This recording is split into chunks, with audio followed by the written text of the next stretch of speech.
A ver, nos hemos parado a pensar por qué un trozo de metal conduce la electricidad y, sin embargo, un trozo de goma no, o el silicio, el corazón de nuestros ordenadores, que a veces conduce y a veces no. ¿De qué depende? Bueno, pues la respuesta, como casi siempre en estos temas, no es tan obvia. Está escondida en una especie de danza cuántica que hacen sus electrones. Y hoy, precisamente, vamos a descifrar esa danza con la teoría de bandas.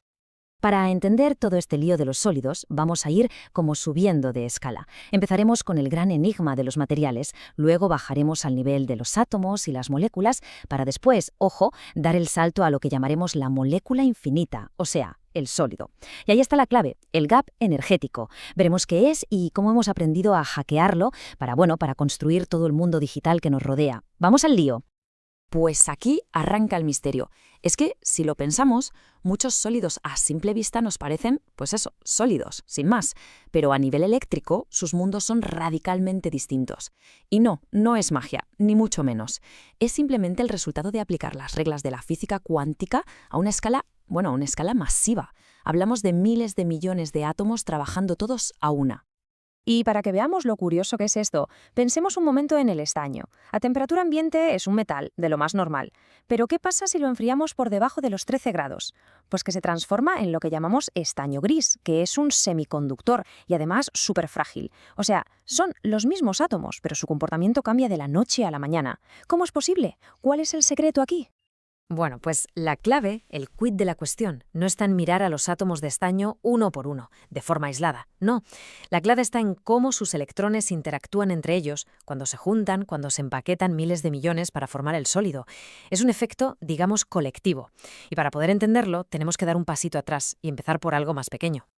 Como se suele decir, antes de correr hay que aprender a caminar, pues aquí igual. Antes de lanzarnos a entender un sólido que tiene un número, casi infinito de átomos, necesitamos entender qué pasa cuando solo juntamos dos. Y es aquí, justo aquí, donde entra en juego la teoría de orbitales moleculares.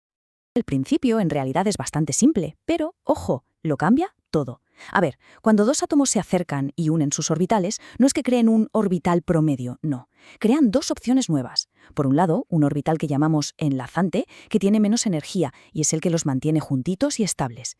Y por otro, un orbital antienlazante, con más energía, que tendería a separarlos. Los electrones, claro, como son muy listos, siempre van a preferir el estado de menor energía, el enlazante. ¿Y ahora? Ahora sí, llega el gran salto. ¿Qué pasa si en lugar de dos átomos juntamos miles de millones? Pues aunque parezca increíble, la lógica es exactamente la misma, solo que la vamos a aplicar a una escala que cuesta hasta imaginar. Y esta es la idea central, la que lo cambia todo. Hay que pensar que un sólido, un trozo de metal, por ejemplo, no es solo un montón de átomos apilados. No, es mejor verlo como una especie de supermolécula, una molécula gigante. Y si lo vemos de esa manera, entonces sí. Entonces, podemos aplicar la misma lógica de los orbitales moleculares para entender qué pasa ahí dentro. Claro, la lógica es, si dos átomos creaban dos niveles de energía, pues miles de millones de átomos crean miles de millones de niveles. El tema es que están tan pegados unos a otros que en la práctica es como si se emborronaran. Imagina un montón de líneas finitas dibujadas una al lado de la otra. Al final lo que ves es una mancha de color, un continuo. Pues ese es el resultado. Esos miles de millones de niveles de energía, que son casi idénticos, se difuminan y forman lo que llamamos bandas. Son como regiones continuas donde los electrones tienen permitido estar. Ya no hablamos de escalones, de orbitales discretos, ahora hablamos de auténticas autopistas de energía. Podemos imaginar estas bandas como un vaso muy grande que los electrones van llenando desde el fondo. Pues el nivel de Fermi es, sencillamente, la superficie de ese mar de electrones, la línea que marca hasta dónde llega el agua, por así decirlo. Es la frontera, el nivel de energía más alto que está ocupado cuando el material está en su estado más frío y estable. Y esta línea de la costa va a ser crucial para entender por qué unos conducen y otros no. Bien, ahora que ya tenemos el concepto de las bandas, el secreto para clasificar los materiales se vuelve casi visible. Todo, absolutamente todo, depende de cómo estén colocadas estas bandas y sobre todo de los espacios que quedan entre ellas. De todas las bandas, hay dos que son las protagonistas. Por un lado, la banda de valencia. Ahí es donde viven los electrones normalmente, los que están más ligados a sus átomos. Y luego, por encima, está la banda de conducción, que es como la autopista, que está vacía. Para que un material conduzca electricidad, los electrones tienen que ser capaces de dar el salto desde su casa, la banda de valencia, hasta esa autopista, la banda de conducción. Pero claro, ese salto no es gratis. Hay que pagar un peaje energético. Y la distancia, esa separación de energía que hay entre la banda de valencia y la de conducción, eso es lo que conocemos como el gap energético. Y es este gap, esta brecha, el factor que lo define todo. Si un material va a ser un conductor, un aislante o un semiconductor. Y aquí se ve la diferencia de una forma clarísima. En los conductores, ¿qué pasa? Que la banda de valencia y la de conducción se tocan, se solapan, así que los electrones pasan de una a otra como si nada, se mueven con total libertad. En los aislantes, en cambio, el gap es un abismo, una distancia enorme que los electrones no tienen energía para cruzar. ¿Y los semiconductores? Pues están en el medio. El salto es más pequeño. Es posible, pero hace falta un pequeño empujón de energía para conseguirlo.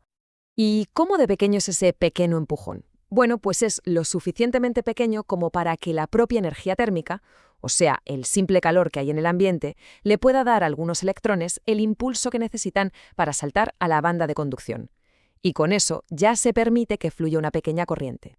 Y aquí es donde la cosa se pone interesante, donde la ciencia se convierte en ingeniería pura y dura. Porque si podemos controlar ese salto, entonces podemos controlar la conductividad a nuestro antojo. Y esto se consigue con un proceso que se llama dopaje, y es básicamente la piedra angular de toda la electrónica moderna.